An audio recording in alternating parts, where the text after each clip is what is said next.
আসসালামু আলাইকুম দর্শক, আপনাদেরকে আজকে অনেক এক্সেপশনাল কিছু জিনিস দেখাবো। দেখেন হাইব্রিড জাতের ফসলগুলো কত বড় বড় হয়। দেখেন একটা কলা দেখাই, কলাগুলো দেখেন কত বড়, কি একটা অবস্থা।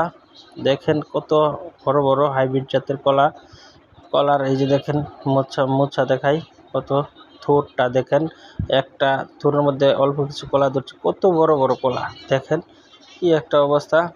আরেকটা দেখায় আপনাদেরকে, যে মূলা দেখায়, মূলাটা দেখেন কত বড় মূলা। একটা মানুষ একটা মূলা মানে কাঁধে করে নিতে পারতেছে না, তুলতে পারতেছে না, কি একটা অবস্থা। একটা মূলা 8-10টা ফ্যামিলিতে চলবে এরকম একটা মূলা।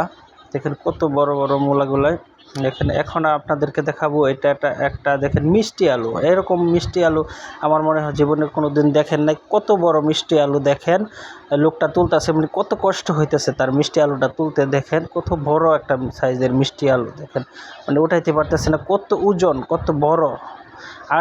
আরেকটা জিনিস দেখে আপনাদেরকে, এটাকে বলে চাল কুমড়া, আমরা যাকে কুমড়া বলি। দেখেন কত বড় বড় কুমড়া, কি একটা অবস্থা, মানে কি রকম হাইব্রিড জাতের কুমড়া, মানে 3 জনে কাঁধে করে নিতে এসে, কত ওজন দেখেন। এই দেখায় আপনাদেরকে একটা ঝিঙ্গা দেখায়, ঝিঙ্গা স্থানীয় ভাষায় আমরা যাকে ঝিঙ্গা বলে থাকি। দেখেন কত বড় লম্বা ঝিঙ্গা, তো করছে, চাষ করেছে। দেখেন কী রকম হাইব্রিড জাতের জাতটা, দেখেন কত লম্বা।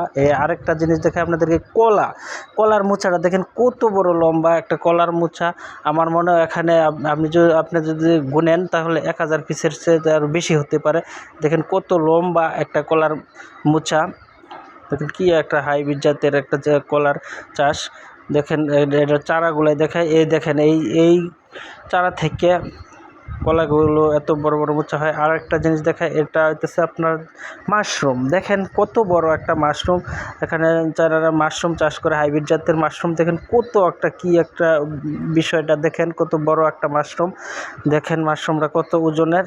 আপনাদেরকে আরেকটা জিনিস, এটা কিন্তু আপনারা বরবটি ভাববেন না, এটা হচ্ছে কাঁচামরিচ। দেখেন কত বড় বড় কাঁচামরিচ, বরবটির মতো লম্বা লম্বা হয়েছে একটা কাঁচামরিচের গাছগুলাই দেখেন কত বড় বড় গাছের মধ্যে কাঁচামরিচগুলো ঝুলে আছে। দেখেন খুবই ভালো লাগতেছে কাঁচামরিচগুলো। দেখেন কেমন করে বিক্রি করে, মোটা বেঁধে বরবটির মতো। দেখেন পাকলে দেখেন কাঁচামরিচগুলো, এগুলো পাকা কাঁচামরিচ পেকেছে কীরকম একটা অবস্থা। এই দেখেন আরও মোটা মোটা কাঁচামরিচ আছে। কাঁচামরিচের বিভিন্ন ধরনের জাত আছে। দেখেন এটা আবার একটু মোটা আকারে, মোটা লম্বাও ঠিক আছে অনেক। দেখেন গাছগুলাই কত বড় বড়, দেখছেন একটা কি একটা অবস্থা, কত বড় বড় হাইব্রিড জাতের কাঁচা